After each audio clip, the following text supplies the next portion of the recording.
क्या नीतीश कुमार बिहार में फिर कोई खेला करेंगे? बिहार में यह एक प्रश्न बहुत ही बेताबी से दौड़ रहा है और हर एक बिहारी के दिलो दिमाग पे छाया हुआ है कि क्या नीतीश कुमार फिर पलटी मारेंगे। जैसा कि आप जानते हैं, दो बार नीतीश कुमार पलटी मार चुके हैं। इनके पास ऐसी क्षमता है कि पूरे अपने वोट बैंक को लेकर के लालू जी के पास चले जाते हैं और लालू जी के पास से पुनः बीजेपी में आ जाते हैं। सारी अच्छी अच्छी बातों की जिम्मेवारी इनकी हो जाती है, लेकिन अगर कोई गलत बात होती है तो उसकी ऊपर ही बोलते ही नहीं है। यही वजह है कि बिहार इस राजनीतिज्ञ और इस राजनीति का ऐसा शिकार हुआ है कि कई पुल पुलिया धंस गए, लेकिन जिम्मेवारी तय नहीं हुई। कभी तेजस्वी यादव का नाम आता है, कभी बीजेपी का नाम आता है और इसी नाम में नीतीश जी बच जाते हैं। बिहार का विकास नहीं हो पाता है। सड़कें बन गई, सही है, बिजली है, सही है, लेकिन उसके ऊपर कोई नहीं सोचता है। जब दशहरा, दिवाली, छठ आता है तो लाखों बच्चे पूरे हिंदुस्तान से बिहार में के तरफ आते हैं और किस तरह से ट्रेन में मारा मारी होता है। हम ये नहीं सोच पाते हैं कि बिहार से लोग कर्नाटक, महाराष्ट्र, केरल क्यों नहीं जाता है दशहरा दिवाली में। नहीं, क्योंकि बिहार के लोगों का रोजगार नहीं है, इसलिए ये जाते हैं केरल में, पंजाब में, हरियाणा में, कर्नाटक में और वहाँ से नौकरी करके ही आते हैं। सबसे बड़ी बात है कि वहाँ ये बिहारी कहलाते हैं और 10-15 हज़ार की नौकरी करके किसी तरह से अपना ज़िंदगी बसर करते हैं, बच्चों को देते हैं। और इस लालू और नीतीश की सरकार के 30 साल हो गए, 90 से लालू जी थे, 2005 के बाद नीतीश जी आ गए। तो जब ये क्रांतिकारी हैं, जयप्रकाश बाबू के नेतृत्व में इन्होंने लोगों ने संघर्ष किया, तो आज ये बिहार इस हालात में क्यों है। आज बिहार के नौजुवकों को कोई नौकरी नहीं मिलती और बिहार में कोई फैक्ट्री नहीं खुलती। खुलेगी भी कैसे? जब जिम्मेवारी तय होगा तो नीतीश जी पलटी मार देंगे ललटेन छाप की तरफ, और जब देख लेंगे कि इधर भी बदनामी होने लगेगी, बेरोजगारी की बात लोग करेगा, करप्शन की बात लोग करेगा, तो आरजेडी से आ जाएंगे बीजेपी में।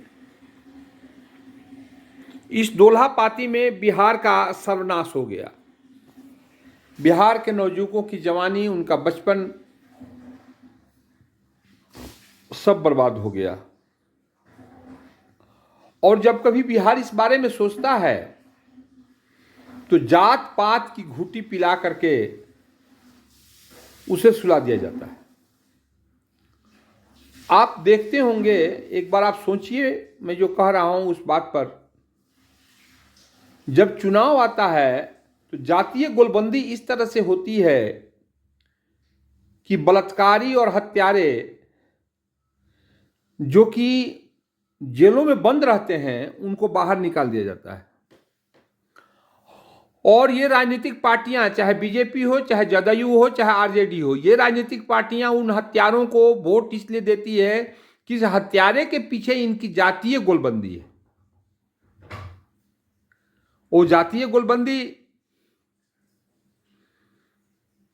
राजपूत राजपूत के बारे में सोचेगा, कुर्मी कुर्मी के बारे में सोचेगा, भुनियार भुनियार के बारे में सोचेगा, मुसलमान मुसलमान के बारे में सोचेगा। और पूरे बिहार को फ्रेगमेंट्स में बांट दिया गया है।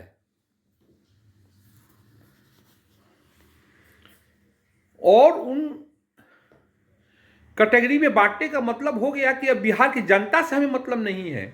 उनके नुमाइंदे जो हैं, जो ये जेलों में बंद हैं, ये उनके सही नेतृत्व करने वाले हैं। यानी बिहार की समस्या ही बिहार का समाधान है।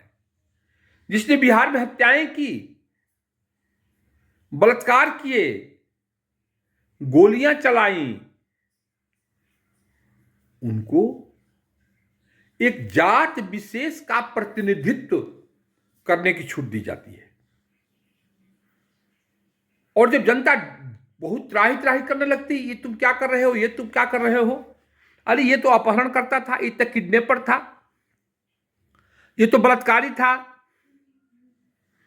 मैं नाम नहीं लूंगा, आप समझ सकते हो, पता लगाओगे तो लगेगा।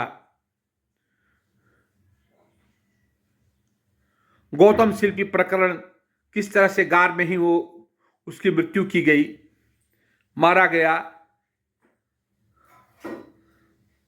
किस तरह से मिथिला सुरोम से गाड़ियां उठा ली गई, किस तरह से सैकड़ों नरसंहार किए गए।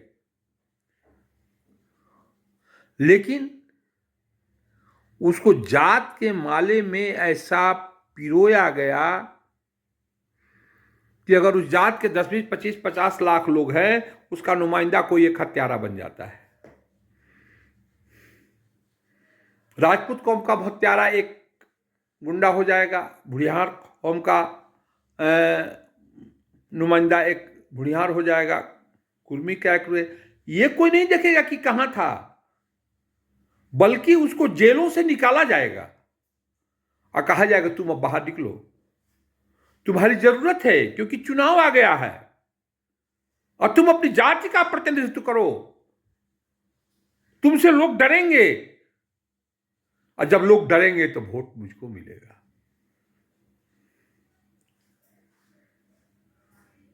और वोट मुझे मिलेगा, मैं सत्ता में कुर्सी पर बैठूंगा। और बिहार की जनता इस तरह से 5 साल में एक बार तो गोलबंदी करनी है। 5 साल में एक बार हत्यारों की फौज बना दो, 10-20 हत्यारे चुन लो, बलात्कारी चुन लो, किडनैपर्स को चुन लो, स्मगलर्स को चुन लो, और वो हत्यारे, बलात्कारी, किडनैपर्स, स्मगलर्स अपने अपने जात का प्रतिनिधित्व कर देंगे। और वो जातियां आवेश में आकर के उनको वोट देंगी। और बिहार की जनता की आवाज, उस दूध में बच्चे की आवाज जो आज से 30 साल पहले पैदा हुआ था, खामोश हो जाएगी। वो दुल्हन जो अरमा सजा करके मैके से ससुराल आई थी, उसकी पूरी जवानी इसी में बीत जाएगी। उस समय 18 साल की रही होगी, 19 साल की रही होगी, अब 50 साल की हो गई। इसी में हो गई कि पति कर्नाटक कमाने गए हैं, दुबई कमाने गए हैं, केरल कमाने गए हैं, पंजाब कमाने गए हैं। हाय दुर्दशा बिहार की। और राजनीतिज्ञ देखे कि बहुत हो गया और बहुत बेरोजगारी का हो हल्ला हो रहा है, बहुत जनता को जागरूक किया जा रहा है, बहुत फैक्ट्रियां खोलने की बात कही जा रही है। पार्टी बदलो, पार्टी बदलो। अब इस पर, और 3 ही पार्टियां हैं, जदयू, भाजपा और आरजेडी। हमारे मुख्यमंत्री हैं नीतीश कुमार। चलो चलो चलो, अब आरजेडी में चलो।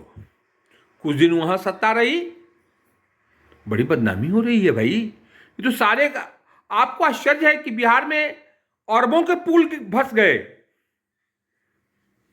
आश्चर्य है, कोई आवाज नहीं है।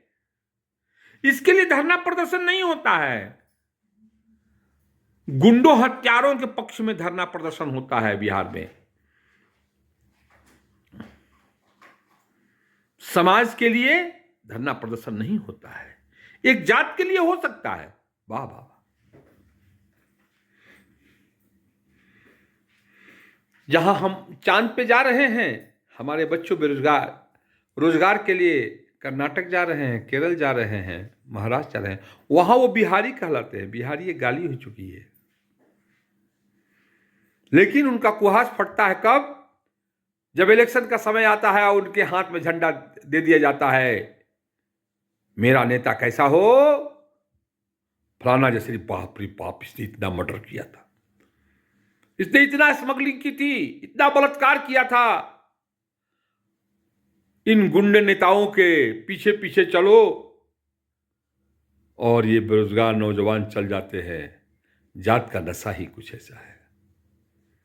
ईश्वर बचावे। पलटू राम से विख्यात हमारे नीतीश जी क्या फिर सत्ता बदलेंगे? क्या फिर हो रही है नौकरियों की मांग? क्या फिर हो रही है फैक्ट्री की मांग? तो कहेंगे वो हम आरजेडी में चल जाएंगे और देखेंगे कुछ दिन वहां हुआ तो बीजेपी में आ जाएंगे और आरजेडी बीजेपी कठपुतली बनी हुई है। आरजेडी बीजेपी अगर ये मन बना लेती कि हम आपको नहीं लेंगे, चाहे आरजेडी की सत्ता आ जाए चाहे बीजेपी की सत्ता आ जाए, तो बिहार का कल्याण हो जाता। लेकिन ऐसा कोई नहीं चाहता है।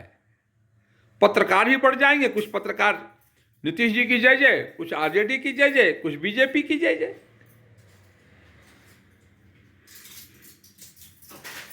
और सामूहिक नरसंहार कराने वाले हमारे नेता बन जाएंगे और हम चिल्ला उठेंगे सड़कों पर, हमारा नेता कैसा हो,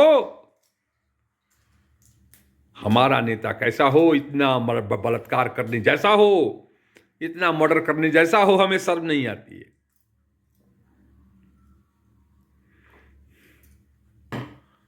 और हम बना देंगे उन्हें नेता और फिर सरकार चलेगी। नीतीश जी को क्या है, कुछ नहीं, मार लेंगे पलटी। आदर्श में तो है ये है, अरे वो तो जंगल राज था, उससे हमने 2-4 छोरों को मैंने पकड़ लिया, देखा ना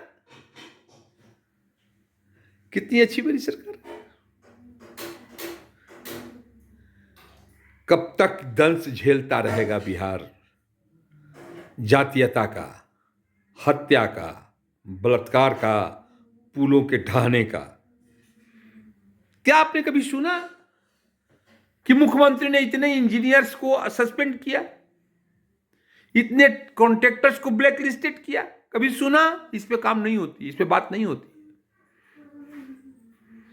अखबारों की सुर्खियां बनता है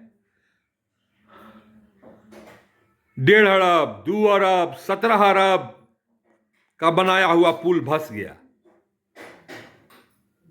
जनता के पैसे पर ऐश करने वाले अभियंता और ठेकेदार मौज मस्ती करते हैं और जब जनता उठती है तो रेडीमेड फ्रीज से निकाल करके वो फॉर्मूले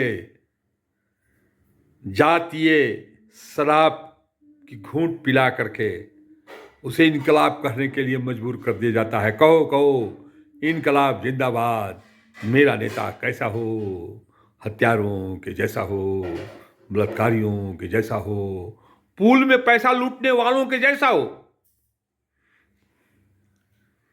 और एक आदमी के पीछे कौन है? सांग है, सिंह है, राम है, शर्मा है, पंडित तिवारी है, उसके पीछे पीछे उसकी कौम आ जाएगी या फिर बिहार वही उसी तरह से चलेगा। न जाने क्या हो गया है, किसकी नजर लग गई है बिहार को। हमारे नीतीश बाबू फिर पलटी मारने के लिए तैयार हैं। जब कभी आप सुन लीजिए, 2 बार आरजेडी में गए, तिवारा भी आरजेडी में जाने के लिए तैयार हैं। कब जाएंगे ये तो मैं डेट नहीं रख देखा, लेकिन जाएंगे, ये तय है। नीतीश बाबू का पलटी मारना तय है, वो निश्चित जाएंगे। बिहार के लोगों, बिहार को बचाओ, बचाओ, बचाओ।